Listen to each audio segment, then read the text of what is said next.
Our scene begins with some macabre wolves commenting on a powerful beast that once asked a brave warrior, "You don't have sharp teeth or strong claws, so what weapons do you have to use?" Suddenly, we see that, in the midst of the wolves, there is a bizarre creature that looks like a muscular lizard. This muscle-bound lizard ends up grabbing the wolves and brutally tearing them apart, saying that this creature's weapons were blood, sweat, flesh, and bones. The creature devoured the corpses of its enemies and used their bodies as weapons. It killed and devoured its prey in the same way it was doing with the wolves. Then the scene changes, and it is explained to us that beasts with magical energy and special abilities are called mystical creatures. A small number of these creatures take on human forms, given to them by the gods, and serve as prophets for the benefit of humans. But some of these creatures are also evil incarnations, and people call them evil gods. The story then switches to a man running desperately through the forest, begging for help. Suddenly, someone points a crossbow at him and shoots. It was a group of mercenary hunters who, after killing the man, get excited, saying it was easier than they thought. When the scene changes, we see several people lying dead on the ground. They take everything of value because they have to leave before sunset. One of the hunters comments that the forest seemed strangely spooky that day, perhaps because of monsters, but another replies that they were just rumors. As they walked along, they came across many wolf corpses scattered on the ground and sharp claws embedded in the trees. The men are intrigued, wondering if it was a territorial dispute between the wolves. However, one of them says that it looked more like a massacre. They call Martin to examine the corpse of a mystical creature that was among the wolves. As they approach, they notice that there is a boy lying next to the creature. The mercenaries wonder if that boy could have killed the mystical creature, but find the idea absurd. One of the mercenaries decides to rob the boy, but a small red lizard bites his leg. They mock the lizard, calling it useless, and one of the men pulls out a knife to kill it. At that moment, with absurd speed, the young man, who was lying down, cuts the man's hand off. In shock, the mercenaries wonder what's going on. The mysterious young man then stands up and punches one of the mercenaries, warning that no one should touch that lizard without his permission, or he would kill them all. The mercenaries stand guard, ready to fight. The leader of the mercenaries shouts that that boy killed Hans, but the boy mockingly replies that Hans is still alive. The mercenaries surround the boy, believing that he has no way of escaping. The young man then calls them idiots and warns them that if they had anyone to mourn their deaths, they should retreat now before it's too late. But the mercenaries ignore his words and advance. With impressive speed, the boy takes down half the men in just a few seconds. The frightened survivors fire arrows at him. The boy hugs the little red lizard, protecting it from the arrows, and he was sure to die, but suddenly a black and red aura began to emerge from the boy's body. We then saw the shadow of a hideous creature emerging from his back. Everyone was impressed, believing that he was probably an evil god. Suddenly, however, the boy's aura disappeared and he fell to his knees, as if exhausted. Just then, the scene changes to a camp at night. A blonde man comments that he can't believe they managed to hunt all that, watching a gigantic wolf in the middle of a wagon. He wonders if it was all the work of the man who was tied up. The tied-up boy then tells them to get rid of the creature and burn it as quickly as possible, turning it into ashes before it's too late. Another man, disgusted, complains that it wasn't enough to tear him to death. The blonde man then asks the mysterious boy his name, and he replies that his name is Ananta. The blonde man asks what his purpose was, and Ananta replies that he was just hungry. The other man says that Ananta is not worthy of being listened to by his master, and everyone saw clearly with their own eyes that the boy had turned into a gigantic monster. Near Sania, there is a rumor about an evil god who roams the forest devouring the corpses of dead animals. The blonde man comments that, no matter how closely he looked, it was still a human. He then asked his master to take a closer look at the mystical creature's body, pointing out that the scars did not indicate that it had been eaten. The blonde man believes that Ananta is an evil god disguised as a human. At that moment, Ananta starts laughing, and the men wonder why he's laughing so much. He replies that if he were really an evil god who devours mystical creatures, he wouldn't be bound by a few handcuffs and chains. He says that they don't know anything, not even what monsters eat. Suddenly, a lot of blood falls on the blonde man, and he realizes that the mystical creature has come back to life and devoured one of his companions. Ananta then reveals that this was no ordinary corpse, but a creature that had become the plaything of an evil god, a horrible monster. The emergency bell starts ringing at the base, as a pack of demonic wolves is fast approaching. The men say that the evil god is attacking, and in the midst of the wolves, a bizarre, gigantic creature appears. When you look at it from the side, its appearance is as strange as someone who wakes up at 6 in the morning to go to school. The wolves start climbing the fortress wall and invade, killing everyone inside. Soon, fire spreads everywhere, even burning the wolves. The bizarre creature gets closer and closer to the fortress. Suddenly, a wolf's head is thrown at the creature's feet, and we see that Ananta has turned into a monstrous aberration. Thirsty and hungry, Ananta cries out for power, blood, sweat, flesh, and bones. He claims that he will become more complete than ever, ready to devour the creature. Ananta actually transforms into something resembling a Godzilla and, thirsting for blood, vows to completely destroy the monster, reducing it to a helpless prey. The two set off against each other, but before they do, a swarm of wolves and goats launch themselves at Ananta. Without mercy, it brutally tears them apart. The mysterious creature tries to transform itself into a ghost, advancing against Ananta, but the confrontation between the two aberrations is so intense that it seems worthy of a computer screen background. The battle between them is fierce, but Ananta manages to grab the bizarre creature's arm and deliver a powerful punch, throwing it away. He then returns to a hybrid form, half human, half monster, and approaches the body of the defeated creature. From the middle of the gigantic corpse, he pulls out the body of a young woman. When Ananta took the woman's body away, he wondered if she had been unconscious all along. Suddenly, he notices something strange and is attacked from behind. We then see a gigantic bird landing on the ground. Ananta, realizing the situation, understood that this creature was the real evil god who devours corpses. The bird transforms into a man, who says it was impossible to believe that even his precious puppet had been defeated. He reveals that he had been watching Ananta from the moment he set foot on that land. Ananta, out of patience, throws the woman's body towards the man and provocatively says that she almost fell asleep while listening to him talk. Uninterested in listening to yet another beast talking to itself, he challenges the man to a fight, claiming that he would die right then and there. The man turns back into the bird and declares that his power allows him to control the spirits of the dead. He plans to kill Ananta and use him as his greatest puppet, even more powerful than the wolves and their servants. When he gives this command, all the dead creatures, as well as the humans, rise again. The man says that Ananta will be crushed and devoured by his horde of bloodthirsty corpses. The creatures set out to attack Ananta, who is hit by spears, arrows, and wolf bites, completely immobilizing his body. The man, smiling, asked if Ananta had any more power to use and struck him a direct blow. The villain wanted to hear Ananta's screams of pain as he died. However, that's not what happened. Ananta began to smile, and suddenly that red and black aura began to emanate from his body again. The man, surprised, couldn't understand what was happening. Smiling, Ananta said that he would show him the true howl of a beast. He then transformed and viciously bit the bird. In the middle of that horde of corpses, Ananta advanced towards the woman lying on the ground and declared that she was finally free from the evil god's control. Suddenly, Ananta had a vision of angelic wings, and as he looked at the woman, he realized something. He couldn't believe his eyes. He wondered if the woman was also a victim of the glowing wings. Confused, he wondered who she really was and what it all meant. She then revealed that her name was Ananta, a descendant of the Black Dragon and a survivor. He claimed to be the one who would devour all the evil gods in the world and kill the incarnation of the glowing wings. Hearing all this, the girl was terrified. She confessed that she didn't understand anything he was saying. Black Dragon, glowing winged incarnation, or anything else. At that moment, the girl fainted and fell to the ground. Ananta, watching, commented that it seemed too much for her. While she was unconscious, the girl had a dream in which she was running through a very red and dark place. Behind her, the hideous creature was chasing her. She tripped and fell face first into a pool of blood, where she saw her reflection. But instead of her face, what appeared was the image of the bizarre creature, with thousands of dead bodies around it. Suddenly, the glowing wings appeared again behind her. In the middle of the light, a smile appeared. The girl then woke up startled, and another woman, who was standing next to her, commented that she had finally woken up. The woman also mentioned that, while she was asleep, she seemed to be very distressed. The rabbit-eared girl asks if the young woman has had a nightmare. Ananta, meanwhile, wonders if Aquila was also an incarnation. He calls his little lizard Ruby and says it's time to start. Ruby then launches a gigantic blast of fire in the direction of the corpses, and Ananta says that all the monsters controlled by the evil god must be destroyed. The rabbit-eared girl comments that he's done a great job. Ananta angrily asks her to shut up, calling her a peddler of useless information. The girl starts laughing, and he complains that because of the fifth-rate information she gave him, he ended up in a lot of trouble. Ananta demands her payment, saying that she has already done her part. The girl with the rabbit stands up, saying that he always gets very angry. She then looks at the white-haired girl and asks if she could tell her name. The young woman replies that her name is Nadia. The rabbit-eared girl comments that Nadia, like Ananta, was also a victim of the glowing wings. Nadia is shocked by the revelation, while Ananta, annoyed, doesn't like having her secrets revealed. The girl with the rabbit, teasing, says that he is very impatient. At that moment, she takes out a watch and sets it off, opening a gigantic hole in the ground. The three of them fall in, and Nadia, desperate, thinks she's going to die. But when she opens her eyes, she sees a city with a gigantic tree and wonders where they are. The girl with the rabbit comments that a clever rabbit digs 3 holes and that the introduction was a little late. She introduces herself as a member of the Rabbit's Foot organization, the largest information network on the continent, and claims to be the Whitefoot information saleswoman. She then introduces Ananta and comments that they have been partners for a long time, or so she thinks. They are in the city of cafes, the largest commercial city in the south, and the huge tree that Nadia sees is the sacred tree called the White Lotos. When Whitefoot was about to continue, Nadia interrupted, saying that she was already grateful that they had saved her from the evil god, but she didn't want to hear any more stories. She demands answers and asks what was the purpose of bringing her to this mysterious city. Ananta tells Nadia to shut up and just follow, as he will show her why she was brought there. Nadia asks if his name is really Ananta, and asks about the incarnation of the glowing wings he mentioned. Ananta says he thinks it's a god, a powerful beast. Whitefoot then explains that, like other incarnations, the incarnation with the glowing wings can grant great power to others. Nadia, intrigued, asks what he means by incomplete power. Then they arrive at their destination and she sees several people in chains. Whitefoot welcomes them to the cafe's slave market. She explains that the slave market has grown rapidly, with outsiders, wanderers, and mystical creatures being captured by slave hunters. Nadia, horrified, asks what this has to do with the incarnation of the glowing wings. Suddenly, Ananta kicks her, throwing her down the stairs. When Nadia opens her eyes, she realizes that she is surrounded by slaves. She asks who they are, and Ananta replies that they are living sacrifices, offered to the incarnation of the shining wings at the top of the sacred tree. We then see a bloody sight with countless bodies hanging from the tree. Ananta locks the door and tells Nadia that she too is now one of these people, a living sacrifice. He needed very valuable bait to hunt down the incarnation of the glowing wings, and Nadia was that bait. Ananta turns around and asks Whitefoot to take care of everything else. Suddenly, Nadia comes to the door, asking them to wait. She asks if all those people have been captured by them. Ananta, teasing, asks what she would have done if it had been him. Nadia asks him not to play with her face, saying that using innocent and weak people to achieve his goals was despicable. She asks him if he doesn't feel guilty about it. Ananta coldly replies that if he doesn't get his hands dirty, he won't get his revenge. Nadia, incredulous, says she can't believe what she's hearing. Whitefoot intervenes, saying that although there is a reason for this, Nadia doesn't understand anything about these people and the terrible things they have experienced when controlled by evil gods. Just thinking about it makes her eyes fill with tears. Nadia retorts, calling the whole thing ridiculous, and asks Pay Bronco if she really believes that people can be used against their will. Pay Bronco replies that this is exactly what Ananta said, and recalls that Nadia was controlled by an evil spirit, killing many people. She adds that if Nadia hadn't accepted the power willingly, none of this would have happened. Whitefoot continues, saying that Nadia doesn't need to know who she should point her blood-drenched sword at, because it's not Ananta or her, since they have a common enemy, the incarnation of the glowing wings. The scene changes to Ananta, who is at the entrance to a coliseum, preparing to fight. Whitefoot is by her side and comments that Ananta said something useless, since those sacrifices had nothing to do with him. Ananta asks what she's talking about, since Nadia was cooperating, and they were heading to the temple at the top of the White Lotus tree, together with the Wing Guardians, to offer living sacrifices. This would be the starting point for attracting the incarnation of the shining wings, completing the preparations for hunting it down. Helpers were placed around the temple to maintain the barrier, preventing anyone from entering or leaving the White Lotus Tree Temple. In addition, the participants in the arena offered themselves as living sacrifices, and whoever received the White Lotus branch, given to the winner of the arena, would have the chance to meet the incarnation of the Shining Wings. Whitefoot comments that the process was very complicated and that, from the outset, if that man had made a different decision, it would have been easier to attract the enemy's attention instead of resorting to indiscriminate killing. However, certain lines cannot be crossed. She also comments on the monsters, saying that she is beginning to understand the difference between the realms of humans and beasts, and that although she is a demon, there are contradictions in the methods they use. Ananta then comments that it's been a while since he finished eating and that he needs to exercise. He asks Whitefoot to stop thinking about unnecessary things and just watch what he does in silence, since the beasts will be hunted at that moment. Whitefoot, worried, asks him not to draw too much attention to himself, as they don't know what kind of variance might arise if that happens. Ananta replies that she'll remember that. The scene changes to several men fighting a beast. Their leader asks them to stay in formation and not to be afraid. Suddenly, Ananta appears, throwing one of the men to the ground. The others are perplexed, not understanding what he is doing there. Ananta comments that everyone there is extremely annoying and sets off to attack the beast alone, tearing it apart immediately. Whitefoot observes, commenting that Ananta is really difficult to deal with. One of the warriors comments that no ordinary person would be able to oppress a mystical creature like that. After ripping off one of the creature's legs, Ananta drives his 2 axes into the monster's skull, killing it with ease. He then shouts for everyone to hear and, looking up at the tree, promises that he will soon chew and devour the flesh of the incarnation with the glowing wings. The scene changes again, now to inside the tree. Nadia is chained up, and a man tells everyone there not to be frightened. They really didn't need to be afraid of that place, as they were going to be warmly welcomed into the White Lotus Temple. Nadia then wonders if that man was the true incarnation of the Shining Wings. It is explained that the White Lotus Tree Temple is protected by a powerful barrier called the Sanctuary Tree, and no one knows its true purpose. The incarnation of the Shining Wings that lives there seeks living sacrifices, and whoever offers them to the temple wins the right to take part in the battlefield of cafes. A warrior who demonstrates his courage in a bloody battle against a powerful mystical creature will receive a branch of the White Lotus Tree. Those chosen by the incarnation of the Shining Wings gain immense power and are called Guardians of the Wings. To break through the enemy's defense, Whitefoot reveals that they were planning to infiltrate undercover, and that she would be the living sacrifice. That was their plan. Nadia, still confused, asks why Ananta wants to kill the incarnation of the glowing wings, and whether this has anything to do with her power. Whitefoot replies that it's difficult to give more details at the moment, but reveals that there is a being called the Incarnation of Vengeance, and that he can't imagine how it originated. The scene then switches to the mysterious man again, who says that the suffering people raise their heads and gaze at the temple. The people around begin to wonder what is going on, and the man identifies himself as a saint revered by all, being the owner of the sacred White Lotus Tree, the embodiment of the Shining Wings, Balzac. He says that the living sacrifices deserve mercy, and that they are now ready to achieve salvation silently, and must trust in this promise. A woman then begs for her little sister's life, pleading for mercy. The man praises the woman's noble heart, and she is happy, believing that she will be spared. However, in the blink of an eye, her head is blown off next to her little sister, leaving everyone horrified. The man coldly comments that all people are equal in the face of death, and that his sister has been freed from fear and compassion, now ready to join them in nirvana. As the man's followers prepare to kill the other prisoners, Nadia unleashes her power, saying that the man was not a savior, but just a cruel murderer. The man, surprised, recognizes that there was an incarnation among the living sacrifices and calls out the name G.D. Drazil. Nadia looks back and realizes that people were afraid, calling her a monster. Looking at her own shadow, she sees the shape of a hideous creature. She then remembers the words about not letting her will be controlled again. Seeing a frightened little boy, Nadia smiles at him, and roots begin to emerge from the ground, creating a dome to protect everyone present. She guarantees that she will protect everyone. Suddenly, the man launches an attack on Nadia, saying that a black servant shouldn't be so arrogant, because some incarnation, who doesn't even have a dignified name, shouldn't dare confront someone of her great reputation. Nadia replies firmly that she has a name, and her name is Nadia, the incarnation of nature. The man sarcastically says that she is very bold. Nadia, still wondering if Aquila was some kind of telekinesis power or an invisible shockwave, instinctively blocks the attack, but it doesn't seem to be anything too dangerous. She then creates a gigantic hammer made of tree roots and says she needs to press harder. Nadia throws the hammer towards the man, but he activates its power, saying that it will crush her. Meanwhile, outside, Ananta observes everything that is happening in the White Lotus tree. The warriors around her begin to wonder what is happening in the tree, and Ananta begins to worry. Suddenly, Nadia's gigantic hammer is completely destroyed. Ananta notes that his hammer, made of roots and light, had great resistance, but was destroyed with just one blow. He realizes that this attack was completely different from the previous one and asks if the tricks are over. As soon as he snaps his fingers, a gigantic golden cage falls, almost crushing Nadia. Suddenly, the cage opens and a hideous creature steps out. The little boy, who was being protected by Nadia, warns her to be very careful. Without Nadia realizing it, she was pierced by 2 stakes. The man orders Nadia to look at his faithful servant, and then we see a hideous dragon, looking like a plucked chicken. The scene returns to Ananta, who is facing a creature. He tells the creature not to blame him for this and asks it not to move its head before it dies, thus ending up with a gigantic white tiger. One of the men asks Lord Beard about the confusion of the situation, but it was already clear that Ananta's victory was a fact. According to the original plan, Lord Beard should win. Suddenly, the presenter announces to the citizens of cafes that the winner of the arena has finally been decided. A man asks Lord Beard what he would do now. The Guardians of the Wings then award Ananta with the branch of the White Lotus tree, and everyone must calm down. Lord Beard declares that the plan will go ahead as planned. No matter what happens, the important thing is to have the branch of the White Lotus in hand. As expected, the men hand the branch to Ananta, who opens the box and holds it in her hands. The scene returns to Nadia, who is on her knees, badly hurt, while the hideous, plucked chicken approaches, about to kill her. Balzac, the villain, says that this was ridiculous and that he was deeply saddened. He asks Nadia to look at the poor creatures, because in order to achieve salvation more quickly, one must be merciful. Nadia, out of patience, asks what kind of salvation he is talking about, and he repeats that he is no savior, but an evil being who spreads fear and death. Balzac replies that true salvation begins with despair. Suddenly, roots start coming out of the ground, killing innocent people one by one. These roots also hit the plucked chicken. The man says that blessings fall on the wings of salvation,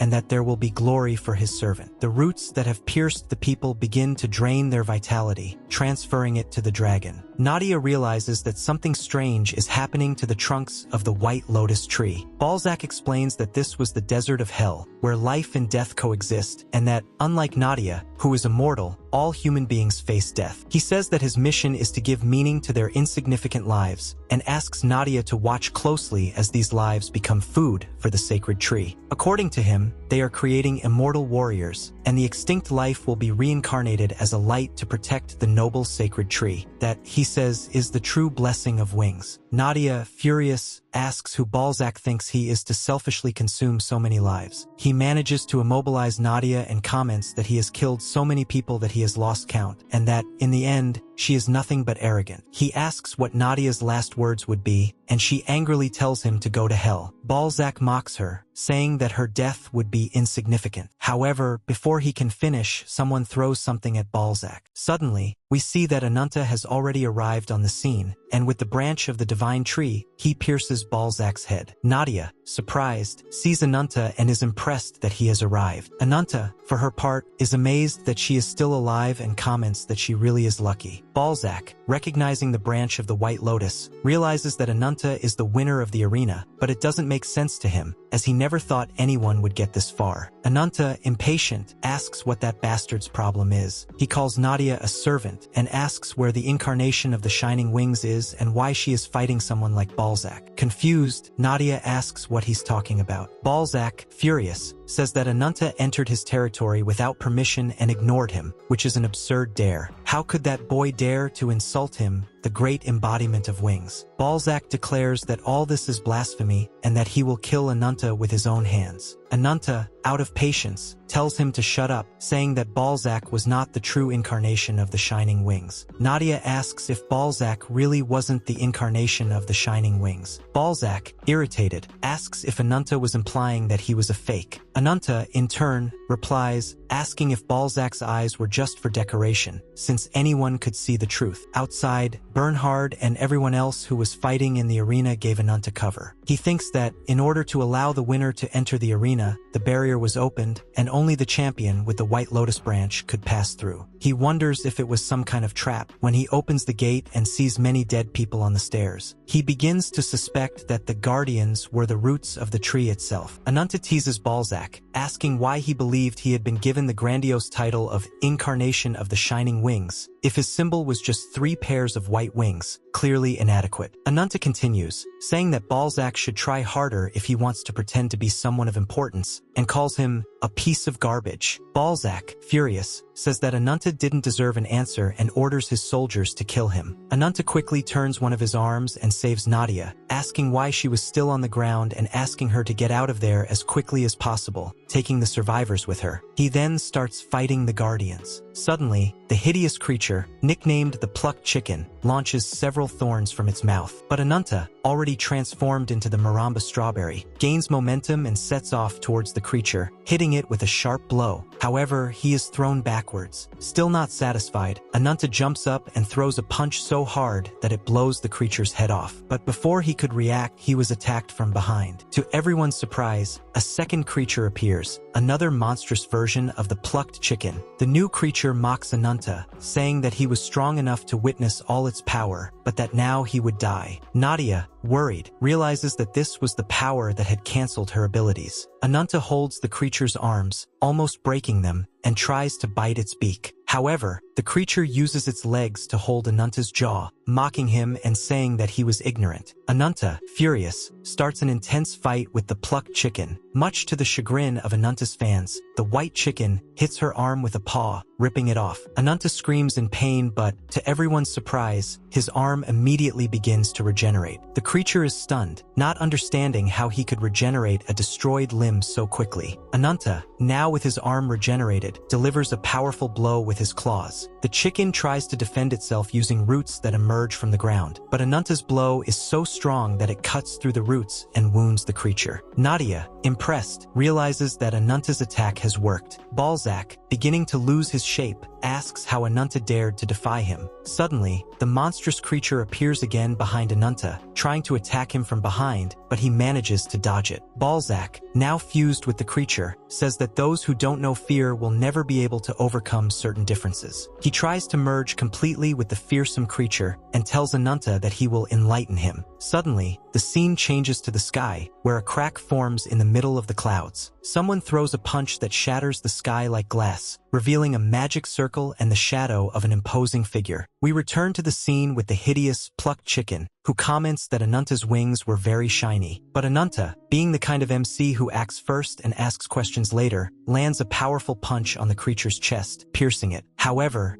at that moment, Ananta's foot is caught, and several thorns come out of the creature's mouth, ready to attack him. Balzac says he's going to tear Ananta to pieces, throwing millions of thorns in his direction. Nadia screams, worried about Ananta, but suddenly a black figure passes by him, and without realizing it, Ananta hits Balzac with a blow so strong that he is completely destroyed. Nadia notices something strange about Ananta, as her appearance has changed again. Balzac manages to trap Ananta's foot once again, but Ananta rips off her own feet and regenerates them quickly. Balzac, impressed, comments that Ananta's speed is absurd and difficult to keep up with. He wonders if the regeneration and body transformation were increasing Ananta's power, but says that Ananta would not escape his grasp and there was nothing he could do against her overwhelming form. Balzac invokes more roots to attack Ananta, but he deflects them all. Balzac declares that, as long as the white lotus tree exists, he can recover indefinitely, making the confrontation increasingly unfavorable for Ananta. Suddenly, Ananta notices something falling from a hole in the ceiling. He jumps up and punches the roof, but ends up falling along with several rocks. Balzac takes the opportunity to pin him down with roots, asking if Ananta really wanted to be crushed by the roof and if he wasn't doing something stupid. Ananta then asks Balzac how many people he has already devoured. Balzac, smiling, replies that he's eaten so many that there's no point in counting anymore. Balzac laughs, saying that even with all the corpses he has consumed, Ananta would still die for him. He asks Ananta to turn into one of his ghosts. Suddenly, several undead begin to fall from the hole that Ananta has opened in the ceiling, attacking Balzac. Nadia, surprised, doesn't understand what's happening. The zombies begin to devour Balzac's body, but he quickly turns into a red creature, crying out for more living sacrifices. Just then, a gigantic golden bolt of lightning strikes Balzac, and a mysterious man, who has appeared from the sky, steps on his head, frightening Nadia. The man kneels down and asks Balzac if he has enjoyed his journey. Soon after, a white-haired man appears and comments that Balzac's welcome was too harsh. The first man,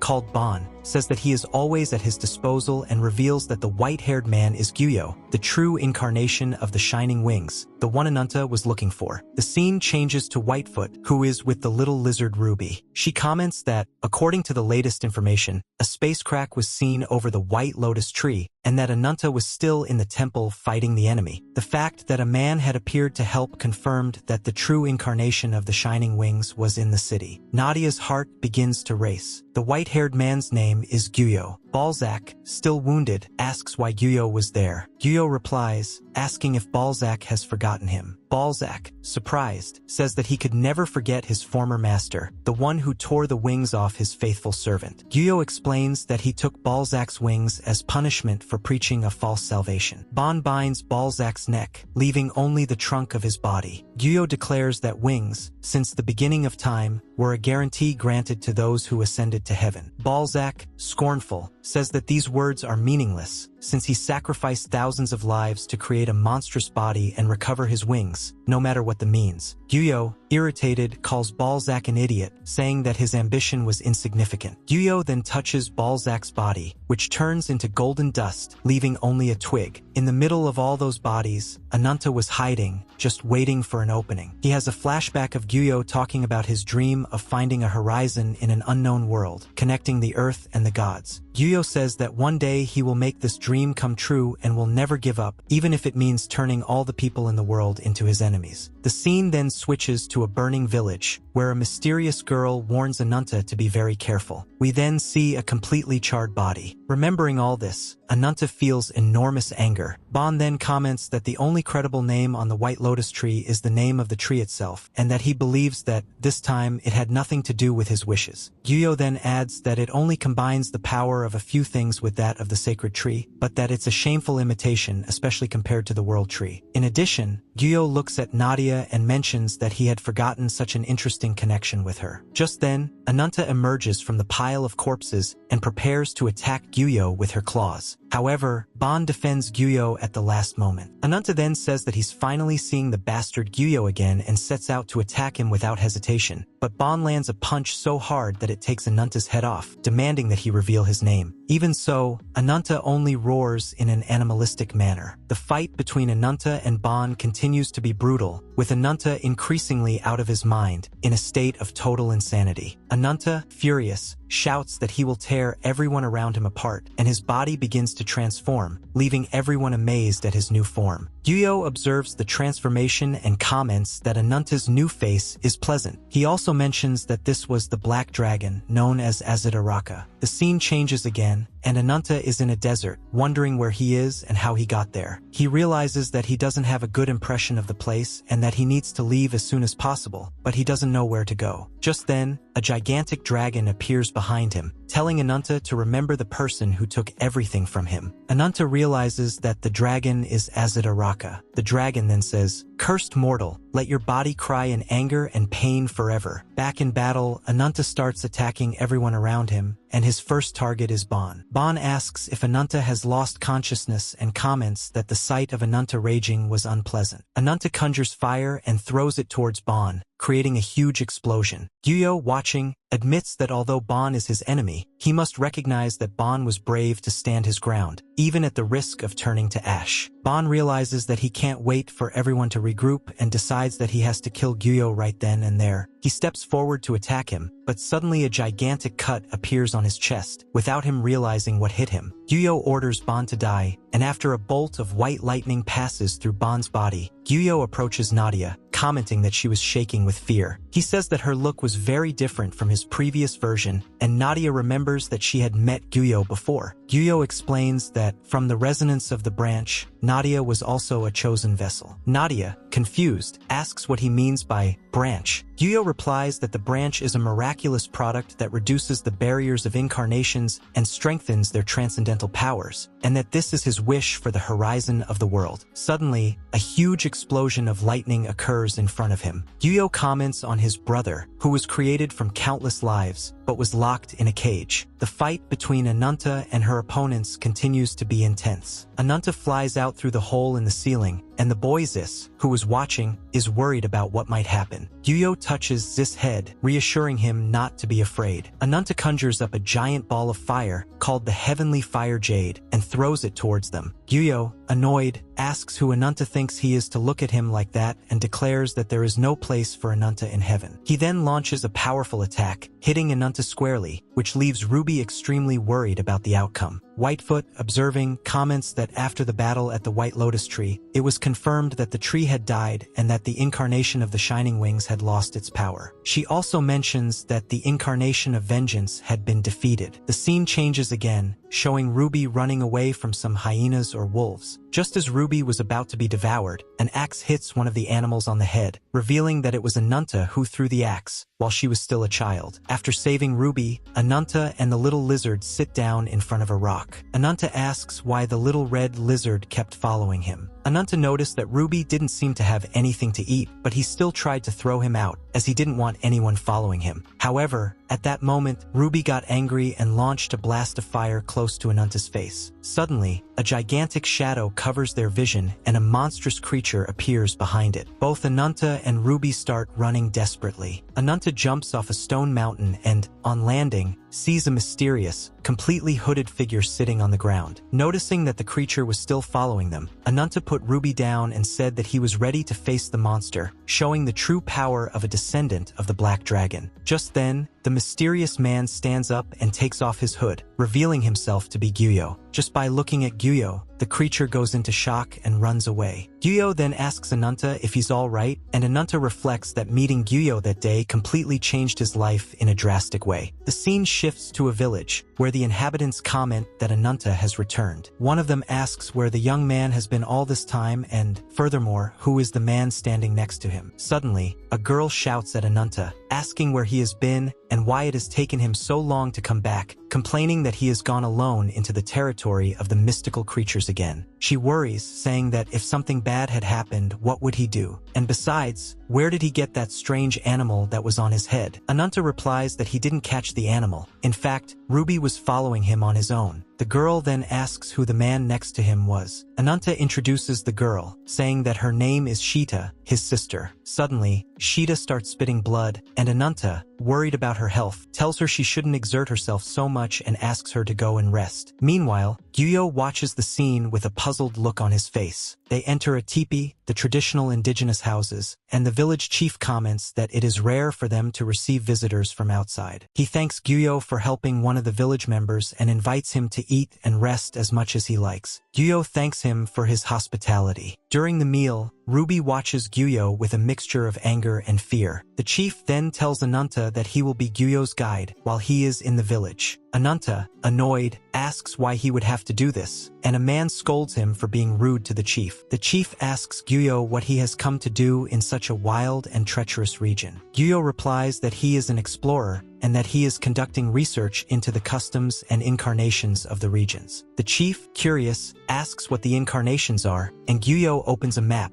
inviting everyone to take a look. He explains that the mighty empire to the east, the divine fields to the north, and the dense forests to the west hold countless traditions and legends, and that he is following the story of the god Hannah, passed down in the Crimson Wilderness. The chief asks which incarnation Gyo is looking for. He replies that he is looking for Azidaraka, the Black Dragon, a feared and revered entity, and one of the first to receive divine powers, the incarnation of a great demon. Gyo then offers Ananta's sister a medicinal soup, explaining that it has extraordinary properties and will help strengthen her immune system. Shida thanks her and says she feels much better. Gyo gets up, says she's leaving, and advises Shida not to overexert herself and to get some rest. Ananta asks where he's going, and Gyo replies that he's going to investigate the estuary. Ananta suggests that then they could do some fishing. He promises to help Gyo and says he'll be back soon. Ananta's sister calls him, asking him to be careful and return safely. He replies that it's fine and that he'll be back soon. However, when they leave, Ananta notices that everyone in the tribe is looking at him strangely. They make their way to the edge of a lake, and Ananta asks Gyo, who has already been in the village for a week, if he has made any progress in his investigation. Gyo replies that there is no guarantee that he will succeed, as he is dealing with fragments of the history of the descendants of the Black Dragon. Gyo explains that, in the past, Ananta's ancestors suffered invasions from foreign peoples, but managed to repel the invaders with the help of the Black Dragon, becoming descendants of warriors who revered the dragon as the tribe's benefactor. However, he adds that everyone in the village avoids talking about the Black Dragon, as if they were hiding something. Ananta comments that it must just be his impression. Gyo then asks if Ananta was still hunting and hiding from her sister, as she has noticed that her wounds are becoming more frequent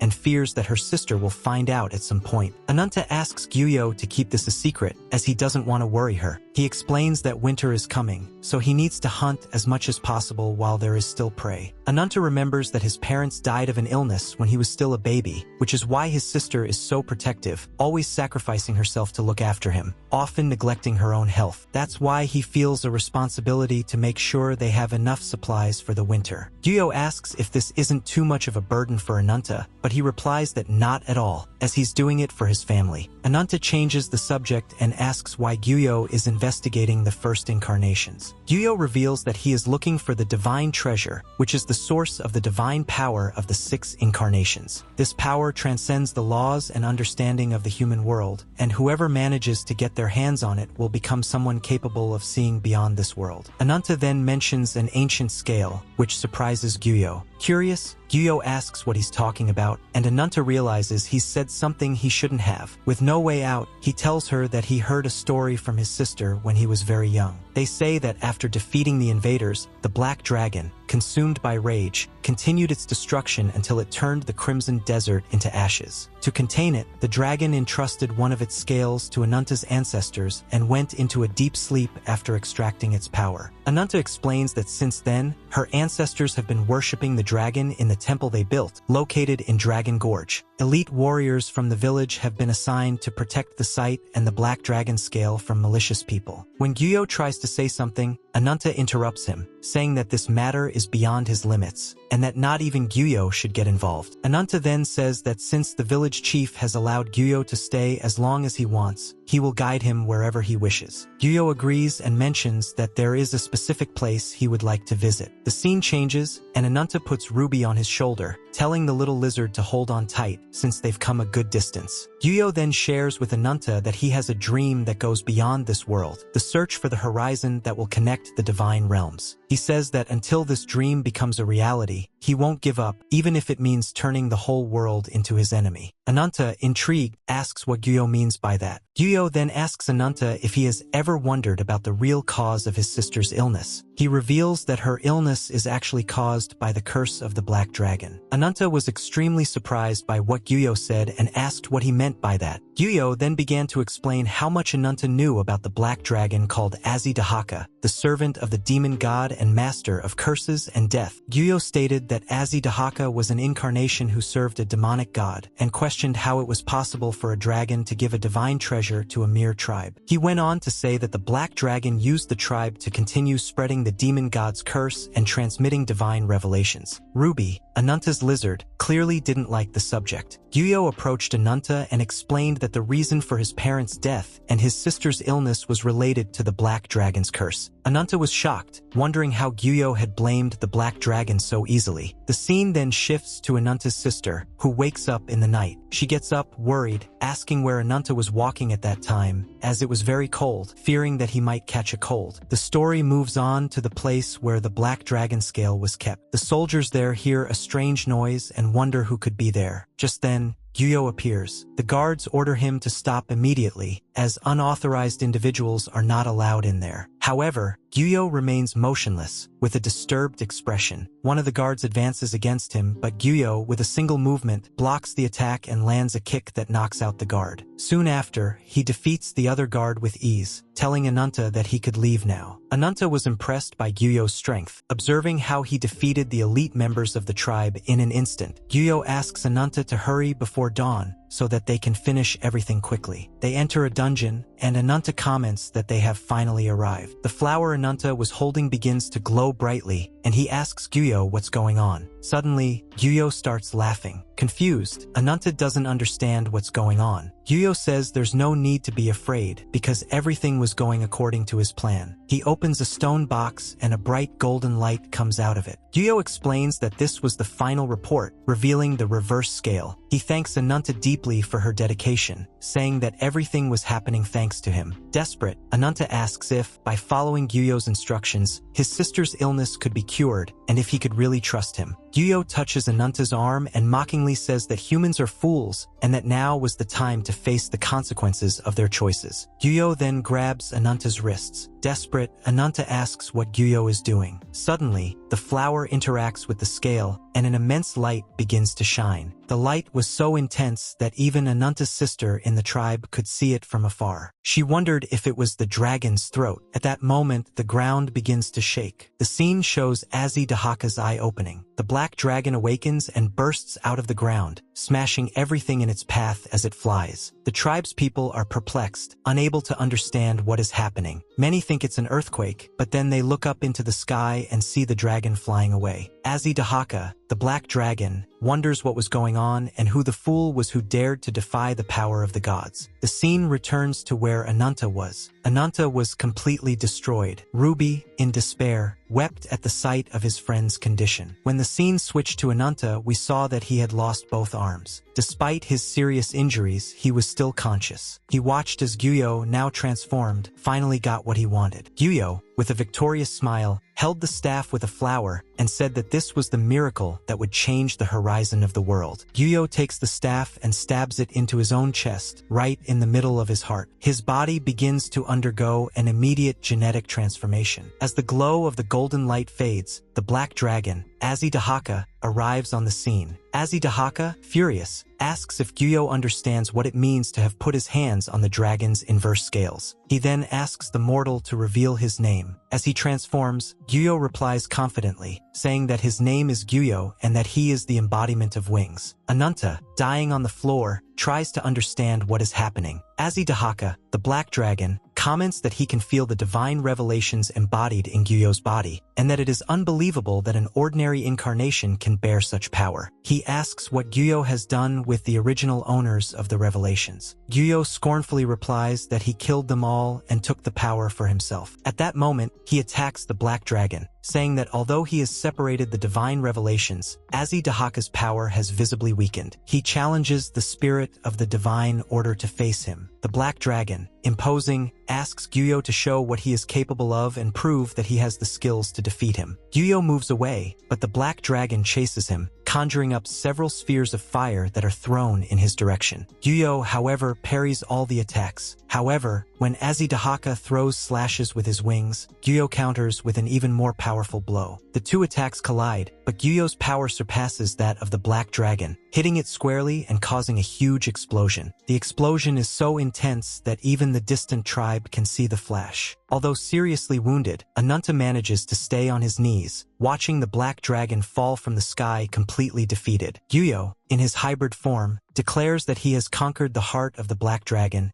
and that Azidahaka is now defeated. He says that he will finally ascend to heaven. Gyuyo leaves, while Ananta, crying, wonders why all this has happened to him. He had done everything for his sister's sake. The Black Dragon, still breathing, tells the descendant of the Black Dragon that this was inevitable and asks if Ananta had helped the incarnation of the wings. Ananta, in tears, confessed that yes, he had, but only because he wanted to save his sister. The Black Dragon, with a mournful tone, says that he wouldn't forgive Ananta for that. Azidahaka began to change shape, as if his spirit was detaching itself from his body. Ananta wonders if it was some kind of demon. The dragon's glowing spirit flies towards Ananta's village. In an act of pure destruction, the dragon begins to burn the entire village, charring all the members of Ananta's tribe alive. Desperate, Ananta runs towards his village, but before he can do anything, the Black Dragon begins to possess him, merging with every part of his body, including his heart. Ananta's body begins to transform into a hideous creature. The Black Dragon, now fused with him, declares that Ananta was a foolish mortal and that he was destined to remain shrouded in the chaos of death and disaster. Thus, for the first time, Ananta is completely transformed into that monstrous creature. The scene shifts to an older Ananta, who was chained up. Despite having his arms back, they were completely black due to the power of the Azidahaka dragon. The scene then returns to the present, where Gyuyo comments that it has been an unexpectedly long journey, suggesting that they should return to the Temple of Lapdado. Biren then breaks space-time again. Suddenly, Nadia speaks to Gyuyo, mentioning that the boy had called him a disgusting beast who mistook himself for a god, and that the child before her eyes was now, without a doubt, a true incarnation. Nadia asked Gyuyo to answer, as she had no memory of meeting him and wondered if she could be like that child. Gyuyo, smiling, mentions Ananta's name, confirming that he was the boy from before. He says that everything is the result of cause and effect, and that when the cause disappears, the effects disappear, an inevitable cycle. Gyuyo ends by saying that he longs for the day when they will meet again, and reveals that Nadia was the embodiment of nature. The scene changes to a red-haired woman bathing, who was a queen. Two other women approach to attract her attention, and the shorter one informs her that news has arrived of Benhard's return from the southern surveillance outpost. The red-haired queen comments that it's the best news she's heard in ages and adds, ironically, that they were lucky, because if it had been unpleasant news, she might have slapped the messenger in the face. The girl apologizes and explains that, according to the report, there is one incarnation and two humans involved. The queen, Riv, asks about the incarnation, wanting to know if it was a creature with wings and fins. The blonde woman replies that she doesn't know, and suggests that it would be better if Her Majesty herself saw the situation so that she could judge it more clearly. The red-haired queen smiles, and the scene switches to Bernhard and Nadia. Nadia reflects that Bernhard, like Ananta, also has a strong connection with winged incarnations. He introduces himself as someone who has recently opposed the winged incarnation and invites Nadia and Ananta to the organization's headquarters under the pretext of a friendly match. On the surface, the reason seemed to be a duel, but the real purpose was to obtain the power that Ananta possessed. After the battle, Whitefoot disappeared and was never seen again. Nadia thought that Whitefoot could have gone anywhere, but she headed towards the northeastern part of the continent to meet a certain person. Just as Nadia was about to reveal who this person was, the door opens and the men announce Bernhard's arrival. Several powerful warriors accompany Bernhard as he walks down the red carpet. It is soon announced that the queen was present. Nadia reveals that this person was the first princess of the fallen country, Valkyrie Land, a militant group opposed to the winged incarnation. The queen sits on the throne and says she has arrived, introducing herself as Largata, leader of the Leviathan group. Everyone then greets her, and she welcomes Bernhard's theories. Bernhard asks them to ignore the formalities and concentrate on the plan to access the Temple of Wings as planned. Largata asks to know the results of the expedition, and Bernhard replies that they removed the crowd from the arena and disguised themselves among them, but some unexpected variables arose. He reports that he encountered the winged incarnation, Gyuyo, and soon after, faced him in combat. However, he admits with shame that he was defeated. Largata asks if he came back empty-handed, without any achievements. Bernhard, remaining calm, says that victory or defeat are only temporary setbacks. Even though he suffers countless defeats, Bernhard says that in the end he will cut out that bastard's life with his own hands. Largata begins to smile, saying that this is what she wanted to hear. This was the real Bernhard. Then she asks about the incarnation that was next to him. Bernhard apologizes for the late introduction and reveals that this was Nadia, the incarnation of nature, and that she was part of the group that was chasing the Winged Incarnation. Furthermore, he explains that Nadia is now a new ally who will lend her power to Leviathan as a result of the expedition and the support they have received. Largata asks about the other members, and a muscular woman comments that, apart from them, there was only a barbarian man and an ordinary girl. In exchange for treatment and protection, they made a pact of cooperation. The woman continues, explaining that the girl was relatively healthy and they planned to move her to a civilian residence soon. However, the barbaric man was being monitored in a medical center, in a severe coma and unconscious. The woman suggests that, if necessary, they could drag the barbarian there for punishment, but Largata says that wouldn't be necessary. She then welcomes Nadia and introduces herself. Nadia thanks the queen for her hospitality, but Largata asks her to dispense with the formalities. The queen asks what Nadia's intentions were with Leviathan and insinuates that she could be a spy trying to infiltrate. Nadia explains that she wanted to do business with the branch that lived inside her and wanted to know all the information that Leviathan had about it. Suddenly, a woman shouts, saying that there was no need to listen to Nadia's story because ever since she set foot there, she couldn't stand the smell of the Winged Incarnation coming from Nadia. She points at Nadia, accusing her of having received the branch of the Winged Incarnation inside her. Largata asks if it was true, and Nadia confirms it. She says that, even after meeting the person responsible, the pulse of the branch still resonated inside her, and that, until now, she had no concrete information about the branch incorporated into her body. Largata asks Bernhard if he has told Nadia about the branch, and he replies that he hasn't shared any information, waiting for the queen's permission. He adds that, if Nadia was who the incarnation of the wings was looking for, this could be a unique opportunity for them. Just then, another woman calls Largata, who asks why she was interrupting a royal meeting. The girl, alarmed, apologizes and informs her that a massacre was taking place in a civilian residence in the fortress at that very moment. The scene then flashes back to a flashback of Ananta when he first transformed into the Black Dragon. In the midst of that darkness, he felt he no longer controlled his body and his consciousness was fading. Out of control, he ran across the desert, shouting at the sky. When he finally reached his village,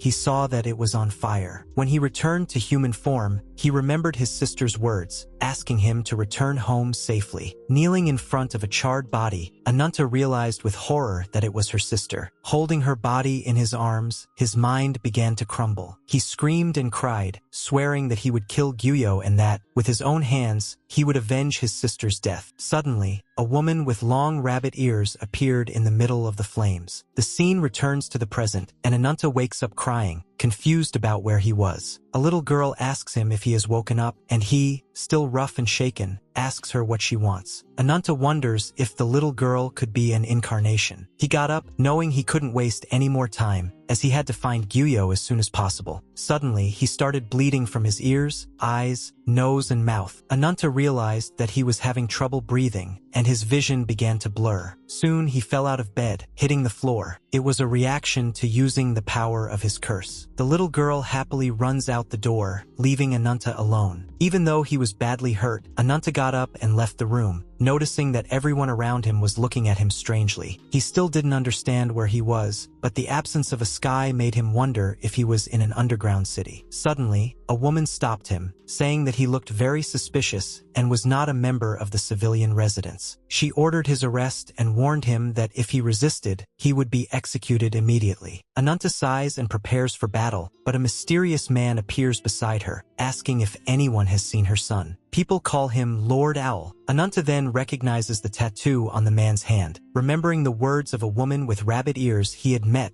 when he was younger. She had said that this emblem would help him find the embodiment of the wings, and that those who followed him would have this symbol. Ananta tries to get the man's attention by putting his hand on his shoulder, but Lord Owl quickly draws his sword and almost wounds Ananta's eye. He says he hates being touched from behind. Furious, Ananta sets out to confront him. Owl notices Ananta's strength and comments that it was more complicated than he thought. Regretting that it was his day off, Owl thought that Ananta's vitality was incredible, considering that he seemed to be on the verge of death. Ananta then asks about the emblem on Owl's right hand, and its connection to the incarnation of the wings. Without answering, Owl advances with rapid blows, cornering Ananta, and says that if he wants something, he will have to conquer it by force. He then launches an attack called Eagle Claw towards Ananta. Ananta transforms her arms to protect herself, which surprises Owl, who wonders what kind of power that was. When a woman sees the situation, she rushes to report it to the Majesty and immediately calls for reinforcements. Ananta continues to attack Owl, but he manages to dodge her blows. Owl, realizing Ananta's absurd strength, recognizes that not even his sword would be able to withstand a direct confrontation. Even so, Ananta was visibly tired and wounded, which Owl identifies as the perfect breach. He plunges his sword into Ananta's chest, but soon notices that Ananta's appearance begins to change drastically. Sensing the danger, Owl immediately moves away. Ananta begins to transform in front of everyone, horrifying the surrounding civilians. As soon as the transformation is complete, Ananta attacks Owl again. Owl, frightened by Ananta's intensity, wonders why he was so fearsome. Suddenly, a voice orders Owl to step back. It's Largata, the muscular queen, who arrives with her sword and attacks Ananta, cutting his neck. Nadia, desperate, shouts at them to stop, saying that Ananta was not an enemy and they should not kill him. Largata, however, replies that if Ananta represented a threat to her people, regardless of who he was, he could not be spared. Determined, Largata says she will end the life of that horrible monster. Suddenly, Ananta drives his own claws into his chest, opening himself up in the middle with his bare hands, which leaves everyone around horrified, not understanding what he was doing. Ananta then detransforms and collapses on the floor. Largata, intrigued, wonders what the hell that man was. The scene changes again, showing that, as instructed, the barbarian warrior has been imprisoned in the underground dungeon. The incarnation of nature was also under surveillance by the royal guard. The girl mentions that they had warned the witnesses to be cautious, but the situation was still very chaotic. The blonde woman comments that it won't be long before rumors spread inside the fortress. Largata then stated that everyone there was aware of the situation, and that it was time for the executive meeting to begin. Largata reports that there was only one agenda: Ananta's future disposition. The final decision would be based on the collective opinions. Lupa, Leviathan's fourth commander and the embodiment of savagery, asked how long they intended to keep such a dangerous individual inside the fortress, saying that there was nothing more to think about and that he should be eliminated. Yui, the third commander and embodiment of the sword, commented that Lupa was very wild and suggested that they could take advantage of Ananta in some way, as he seemed interesting. Tarkhan, the second in command and embodiment of the advance, declares that he wasn't very interested in the matter. Largata then asks Bernhard if he knew about Ananta from the beginning. Bernhard, who is Leviathan's first commander and the embodiment of bravery, admits that yes, he already knew everything. Lupa, irritated, asks if he was joking, bringing a monster like that into the fortress without warning, and wonders what Bernhard was thinking. Bernhard replies that he knew Ananta's presence would cause internal turmoil, but despite their objections, he thought they should allow Ananta to join them, even if it brought instability. He recognized that Ananta's power was unstable and threatening, but pointed out that Ananta had a clear enmity against the incarnation of the wings. If they could control this power, it could become a powerful weapon for Leviathan. Lupa, indignant, asks Largata if she was taking what Bernhard was saying seriously. She also questions Owl, who fought Ananta. Owl comments that, although strange for him to admit, Ananta had incredible potential, and that, if the fight had taken place properly, both sides would not have come out unscathed. Lupa is surprised by Owl's words and wonders how this could be possible. Largata then decides to go ahead and summons the Rabbit's Foot Herald. White, the emissary of the Rabbit's Foot group, appears, giving her greetings. Lupa, furious, asks who that woman was and how she got in there. Owl, for his part, calls the little girl who was with Ananta and identifies her as Raklit, a troublemaker. He comments that when he looked away for a moment, she disappeared. Largata asks for calm, explaining that Raklit had the power to cross space. Bernhard, curious, asks who White was. Largata explains that White was a member of the Rabbit's Foot intelligence group and that, before returning, she had made a deal with Largata. White comments that she was interested in the power to kill the incarnation of the wings. Largata admits that, at first, she thought White was crazy, but she soon realized that she had foreseen this situation from the beginning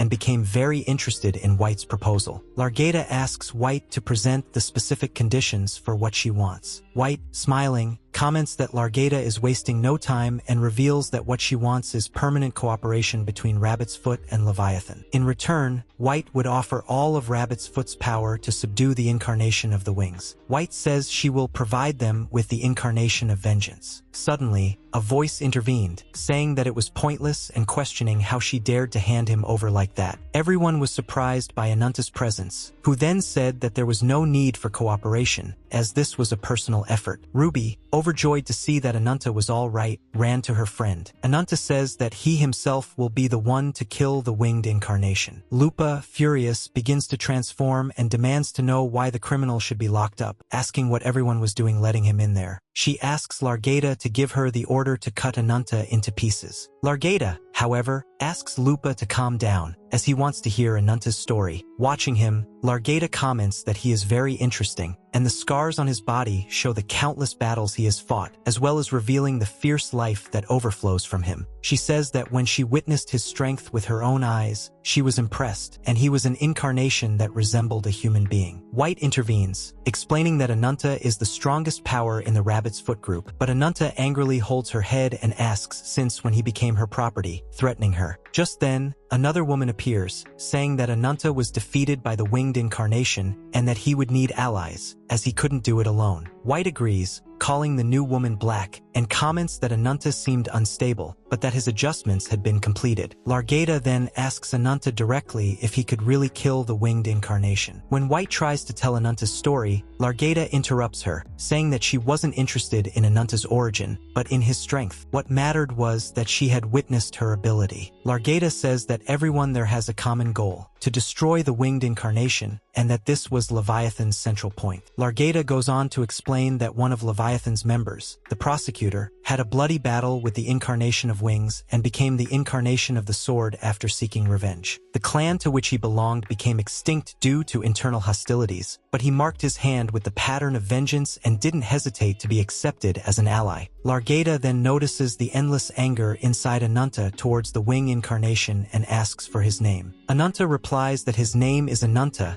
and that he bears the curse of hunting evil spirits. The more he consumes fallen beasts, the more he absorbs the power of their corpses, and his strength continues to grow. After hunting evil spirits and gaining more strength, he vows to kill the Wing Incarnation in his name. Ananta points at everyone present, telling them to be quiet and cooperate with him, calling them idiots. Lupa, furious, asks what's wrong with Ananta. Largata, however, smiles, finding the whole thing very funny. She stands up and proudly promises that the Leviathan organization will cooperate with him, calling him the Incarnation of Vengeance. Largata then calls Scald and Mare, asking them to bring Nadia to the scene. The scene changes to a mysterious place, where we see Bernhard. Suddenly, mysterious figures appear, and a little boy kills a gigantic creature using electricity, smiling like a psychopath. Guyo then comments that they were celebrating the birth of a new incarnation. Bernhard says that everyone has gathered as instructed, and Guyo asks them to open the door. Using his power, he opens the door, and they enter a mysterious place where there are gigantic, terrifying creatures. Guyo observes these creatures with interest. Ananta says that he was abandoned by God and lost his status as a spiritual creature due to an evil spirit. He says that he could not return to his original form and warns of the humiliation this represents. He starts shouting, saying that they were not recognized and ended up succumbing to irrationality. He then asks if this was really the destiny of life and if this was proof of its existence. Guyo releases his wings and lands among the monsters, saying that he is beyond this world. Just by landing, he destroys an entire creature. He says that he will inherit the horizon of the world that connects the land of the gods and asks if everyone is willing to blaspheme them. Guyo says that they could get rid of the filthy abomination and asks them to prove their qualifications so that the grace of wings can be granted. Suddenly, several bizarre creatures start fighting each other in the cave, and Guyo laughs in the middle of the battle, since that's exactly what he wanted. The scene returns to the Largata Council, which welcomes Nadia. Nadia notices that Ananta was also present, and White asks her if she's excited. Nadia wonders about the presence of White and the other rabbit woman who was hugging Ananta. Largata then asks her to relax, as she had forced other executives to resign because of her. Nadia reflects on how unstable Ananta seemed a few moments ago and whether this was some kind of conscience. Largata says that he had spoken to Ananta recently,